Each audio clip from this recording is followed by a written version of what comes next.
Provavelmente você já ouviu a expressão que diz que todos são inocentes até que se prove o contrário. A garantia da inocência até a sentença, que ela transite em julgado, está prevista na Constituição brasileira. A presunção da inocência assegura que ninguém seja considerado culpado enquanto não houver uma sentença condenatória irrecorrível, ou seja, que não caiba mais recurso. Como esse princípio é aplicado em outros países? No programa de hoje, o Dr. Marco Aurélio Ferreira vai expor a tese que desenvolveu sobre esse tema. Contrastes e confrontos, a presunção de inocência e as garantias do processo penal em perspectiva comparada. Tese apresentada à Universidade Gama Filho, no Rio de Janeiro, para obtenção do título de doutor em Direito. O estudo é de Marco Aurélio Ferreira. E os nossos convidados para debater o trabalho são o advogado criminalista e professor de Direito Penal Pedro Paulo Castelo Branco Coelho e o advogado internacionalista, mestre em Relações Internacionais e consultor legislativo em Direito Internacional no Senado Federal, Tarcísio Dalmaso. Quero aqui agradecê-los pela presença, por aceitar o convite da TV Justiça para participar deste programa de hoje. Doutor Tarcísio, também doutor Pedro Paulo Castelo Branco. E ao Marco Aurélio também nossos agradecimentos por vir trazer o seu trabalho para ser apresentado aqui no Academia. E antes de iniciarmos aqui o nosso debate, vamos ver um resumo desse estudo. O objetivo do estudo é mostrar, por meio da metodologia comparada utilizada pela antropologia, a distinção do uso da presunção de inocência no direito brasileiro e no direito anglo-americano. Doutor Marco Aurélio, inicialmente eu gostaria que você comentasse a metodologia utilizada nesse estudo. Bom, primeiramente agradeço aqui a presença aqui com os senhores. Bom, a metodologia utilizada para esse estudo foi a metodologia utilizada pela antropologia para a comparação de culturas, de diferenças, né? Como o direito ele está imerso em uma cultura, nós utilizamos a comparação aí da antropologia que realiza a comparação por diferença e não por semelhança, como muitas vezes o direito comparado faz. E a partir daí, a gente consegue extrair do próprio autor, do próprio agente, do próprio operador do direito desses países, qual é o significado e qual é aí o sentido que os institutos jurídicos têm para eles em si.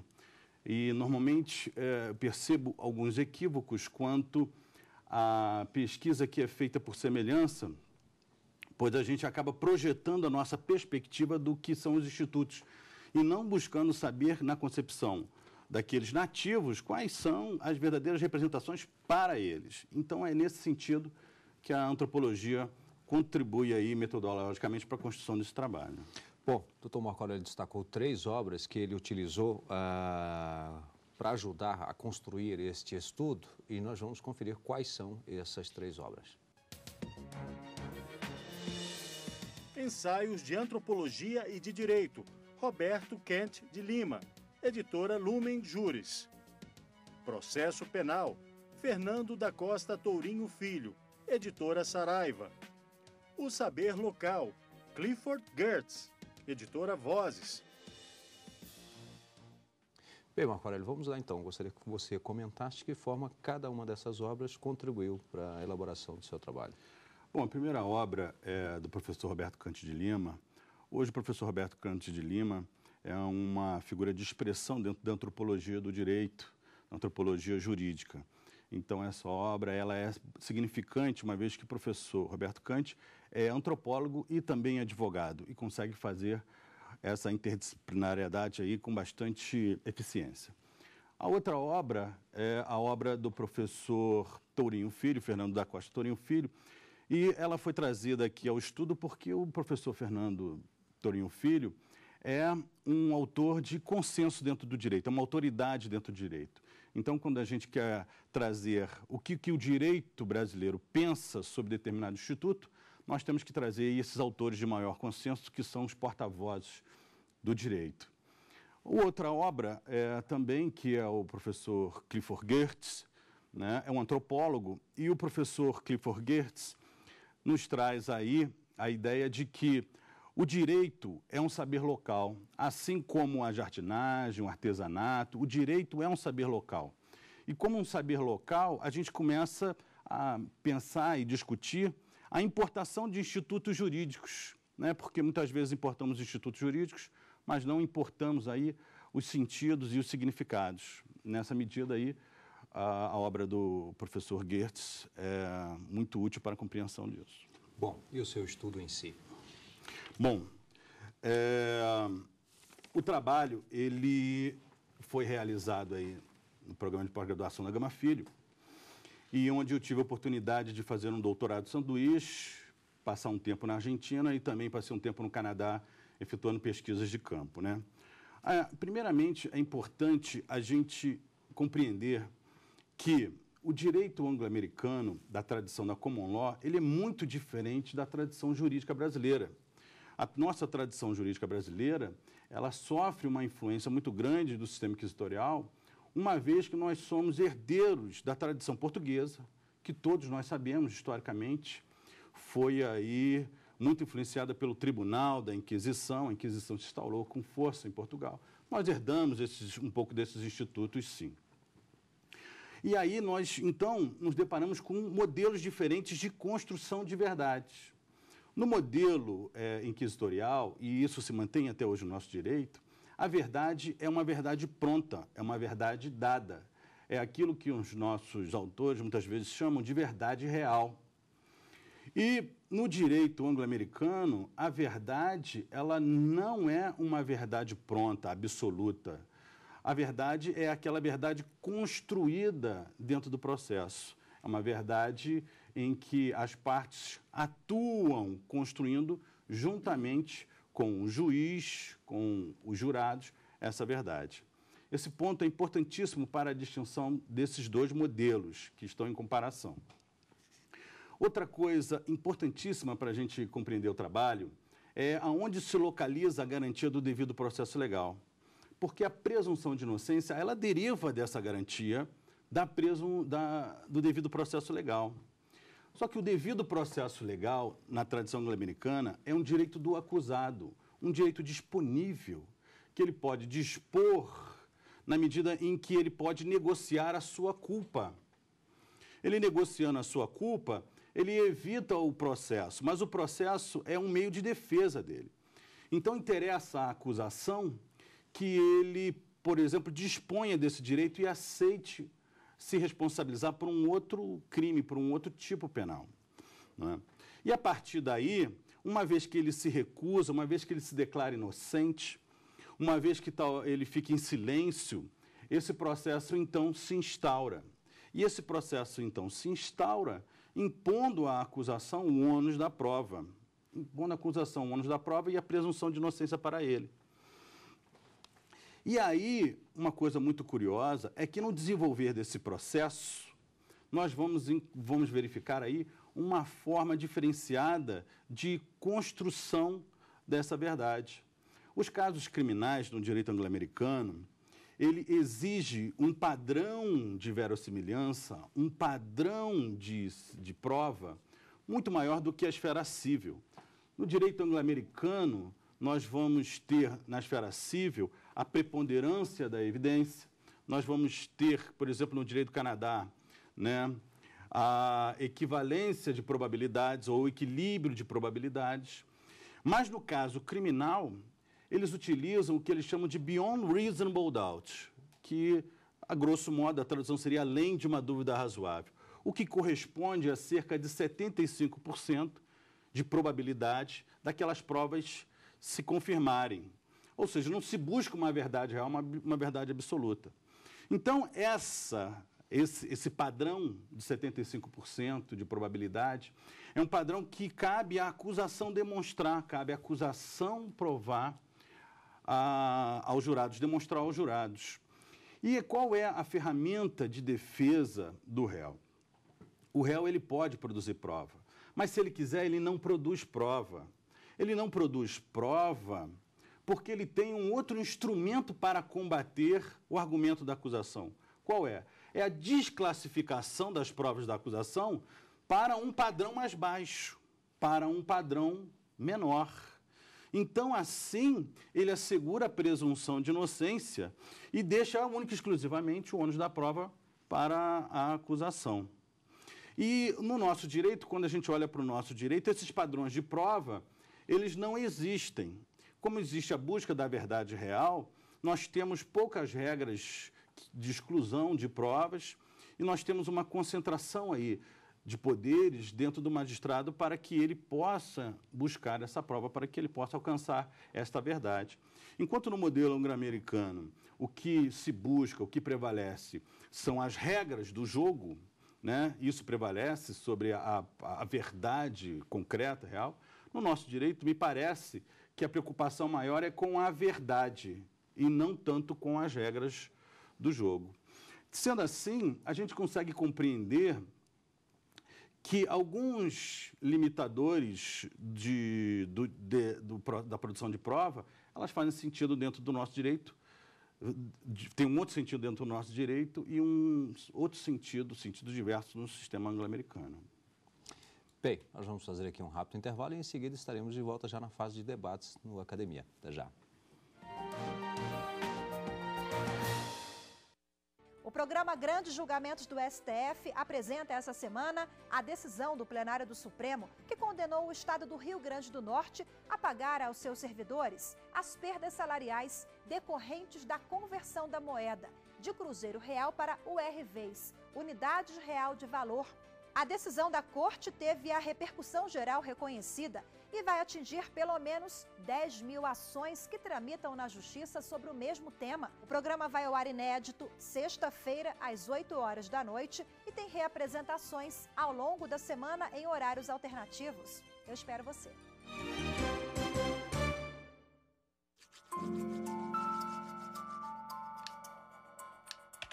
Você é nosso convocado para participar do maior evento do Poder Judiciário. Juízes, advogados, conciliadores e a sociedade vão se reunir para realizar o maior número possível de acordos e de apertos de mão. Participe. Quem concilia sempre sai ganhando. Estamos de volta com a Academia, hoje debatendo a tese de doutorado de Marco Aurélio Ferreira, Contrastes e Confrontos, a presunção de inocência e as garantias do processo penal em perspectiva comparada. Bom, nós vamos agora conhecer algumas teses e dissertações que estão disponíveis no mercado editorial. Procedimentos civis no Estatuto da Criança e do Adolescente, Renata Giovannoni de Mauro, editora Saraiva. Contrato de fiança, Alessandro Segala, editora Atlas. Legitimidade concorrente na defesa dos direitos e interesses coletivos e difusos, Joselita Nepomuceno Borba, editora Fórum. Bom, além dessas três obras que você acabou de ver, nós temos também a Presunção da Inocência e a Construção da Verdade, que é justamente a obra fruto do trabalho do Marco Aurélio, que hoje está sendo apresentado aqui no Academia. Muda aí principalmente o título, né? Sim, o título altera um pouco e também esse livro aí, ele é resultado aí do fomento realizado pelo INEAC, que é um instituto ao qual eu pertenço, eu sou um pesquisador, que é um Instituto de Estudos Comparados de Administração de Conflitos, que é parte do Instituto Nacional de Ciência e Tecnologia. Doutor Pedro Paulo Castelo Branco, gostaria que o senhor desse início, então, aqui ao nosso debate. Obrigado.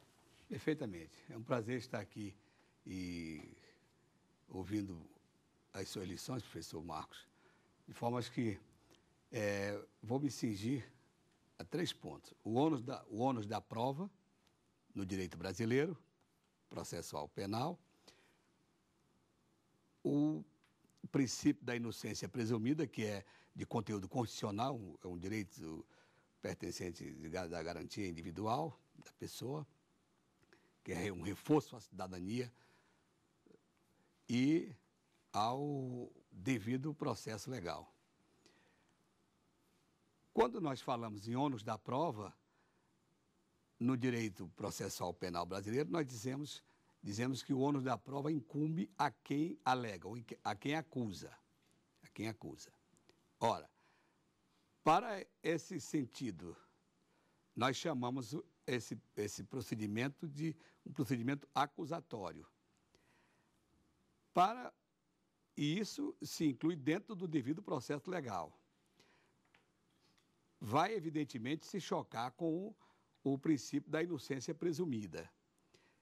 Ora, se o Estado, com seu ônus de provar que a pessoa é culpada por uma determinada conduta típica, de conteúdo de tipicidade penal, é evidente que ele tem que fazê-lo dentro do devido processo legal.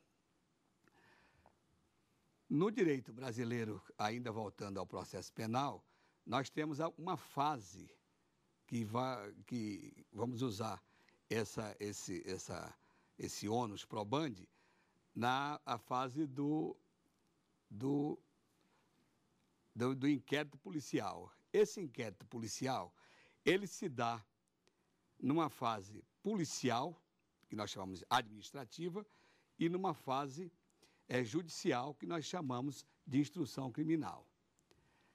Então, quando nós dizemos isso, nós dizemos que o procedimento penal brasileiro, ele é de conteúdo misto. Ele não é só inquisitório, pela herança portuguesa que nós recebemos, mas também de acusatório. A fase do inquisitório, ela se dá numa primeira fase. Quando nós entramos na segunda fase judicial, que é a fase em que o Ministério Público oferece a ação penal, a denúncia ou a peça de acusação, nós transformamos esse inquérito policial e o chamamos de processo penal. E aí vamos instaurar um procedimento do devido processo legal com o contraditório que as leis garantem, as leis de processo. É evidente que tudo vai se passar, tudo vai se repristinar do que se fez na primeira fase em sede policial, agora na fase judicial em juízo, com o Ministério Público acusando e o juiz recebendo essa peça de acusação. Porque na primeira fase, o cidadão que pratica a conduta ilícita, típica, ele é chamado de simples indiciado. Na segunda fase, quando o juiz recebe a denúncia e instaura o processo penal, ele é chamado de réu, de acusado, de denunciado. Portanto, por aí eu queria fazer a minha colocação, que nós não temos essa fase do consenso. Porque a fase do consenso é evidente que vai abrir a fase da barganha. A barganha que é usada muito nos Estados Unidos, que é a confissão de um determinado réu e vai levar, então, a ele ter uma pena mínima. Nós temos isso simplesmente em alguns tipos penais, mas não em todos. Eu passo a palavra, então. Muito obrigado, doutor Pedro. Suas considerações aí muito pertinentes. Agradeço e vai me possibilitar falar mais um pouco do trabalho. Realmente, o nosso processo, realmente concordo com o senhor, é um sistema misto. Nosso sistema é um sistema misto. Mas vejamos bem, né?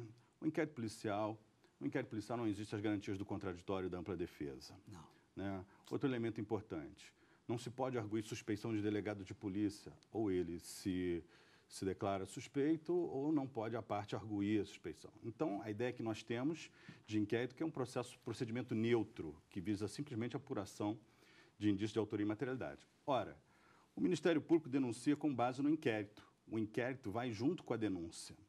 Então, quando o réu é citado para apresentar a defesa preliminar contra alguma coisa que já está, aparentemente, aí, por um indício de autoria e materialidade demonstrado pelo Ministério Público. O que acontece? Nós temos aí, então, uma presunção de culpa. A ideia de que o sujeito fez, e o sujeito vai ter que, então, desconstituir isso. Tanto que a defesa preliminar é um instrumento e herança aí da defesa prévia de indicação das provas por parte do réu, de arrolar testemunhas, enfim. Né? Então, fica muito difícil para o sujeito que já tem esse procedimento instaurado contra ele dizer que a presunção do processo é de inocência. A presunção ali é realmente de culpa. O indúbio pro societate, tanto falado, se reveste, na verdade, numa presunção de culpa. Outra coisa interessante é que não só no momento do inquérito é que nós temos elementos inquisitoriais. No processo também nós temos elementos inquisitoriais. Nós temos os atos de ofício do juiz, os atos de instrução do juiz E isso a doutrina de vanguarda e o garantismo já bem fala, mas o que poucos falam é que também temos, né, o sujeito que é o informante do juízo, a testemunha ouvida como informante, nós temos a perícia oficial, nós temos essas coisas que não existem no sistema anglo-americano, porque o papel do juiz é justamente outro dentro desse processo. Quando a gente fala em presunção de inocência, normalmente fala em dúbio pro réu. Né? Na sentença, na dúvida, o juiz absolve. Né? Que fica muito relegado à subjetividade do juiz. Mas isso que o senhor falou, o processo todo, ele caminha, na verdade, com uma presunção de culpa. Ao passo que o direito anglo-americano, ele busca, ao longo de todo o processo, assegurar essa presunção da inocência quando atribui uma carga de prova muito maior à acusação, um ônus muito maior à acusação. Isso. Então, doutor Tarcísio. Eu gostaria, se me permite, de retomar o tema inicial aqui colocado, que é o do método, da metodologia. A metodologia me parece que é o grande desafio para a evolução da pesquisa científica no Brasil na área jurídica.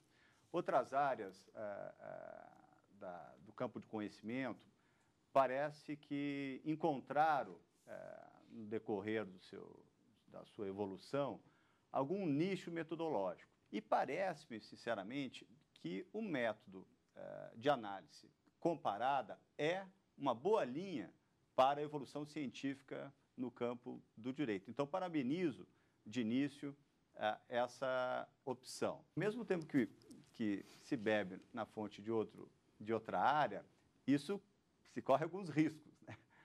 Afinal de contas, como eu mesmo inicialmente mencionei, a antropologia ela tem uma linha muito marcada relacionada ao pluralismo jurídico, por exemplo, né? Uma contextualização um pouco diferente da contextualização de análise de princípios. E o princípio escolhido é um princípio muito arraigado na perspectiva democrática, né?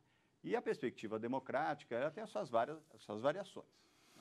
Não há, evidentemente, um só caminho a alcançar a boa justiça, né? O próprio professor Castelo Branco apontou alguns caminhos de se alcançar a justiça, que não necessariamente é o da common law. A minha reflexão, quer dizer, a minha indagação que eu faço à sua perspectiva é o envolvimento da vítima nesse processo, né? Já que estamos a debater a democratização do processo, qual é como o senhor avalia a vítima no processo típico de common law e a vítima no processo típico de civil law? Realmente, é um desafio muito grande traçar aí uma metodologia que comporte essa interdisciplinariedade, porque o esforço ele se torna maior. Nós temos que dar conta de uma bibliografia em antropologia e temos que dar conta da bibliografia jurídica. Isso realmente demanda um esforço e um sofrimento muito grande. Essa perspectiva da antropologia, da metodologia antropológica, ela permite não somente conhecer o outro sistema, mas muito mais conhecer o nosso próprio sistema, que muitas vezes está naturalizado tanto na gente que nós não conseguimos estranhá-lo. E quando nós vemos o fazer diferente, é que nós olhamos para o nosso fazer. E aí ela contribui muito nesse sentido, né? Realmente, nós temos diversas variações aí de democracia. O que chega a ser um problema para nós é quando a gente importa os institutos de democracias diferentes e muitas vezes colocamos como iguais, como equivalentes, como derivados da mesma tradição. E muitas vezes, aquilo que eu disse, você não traz o sentido do instituto. Agora, quanto à vítima nos dois modelos, eu penso que o modelo de common law é o que talvez acolha melhor a vítima, porque nós temos diversos exemplos em que crimes, né, que poderiam deflagrar em ações penais foram evitados por composição com a vítima, né? Nós temos um exemplo aí do caso Michael Jackson, a primeira vez, se eu não me engano, que ele foi acusado à época de molestar uma criança, não houve processo criminal porque houve um acordo indenizatório. Quer dizer, a disponibilidade do processo na possibilidade de atender a vítima, é uma coisa pouco admitida no nosso direito, tendo em vista, né, que o interesse público, que nós dizemos, que o interesse público que envolve o processo penal, ele é indisponível para qualquer das partes, né, inclusive para a satisfação aí da vítima. Bem, eu quero aqui mais uma vez agradecer ao doutor Tarcísio, também ao doutor Pedro Paulo Castelo Branco, claro, ao Marco Aurélio, que hoje nos trouxe o seu trabalho para ser debatido aqui no Academia. E lembro que você também pode mandar o seu trabalho para ser apresentado aqui neste programa. O endereço é academia@stf.jus.br. E também é possível rever este programa no site da TV Justiça. Lá está disponível, www.tvjustiça.jus.br. Obrigado e até o próximo encontro.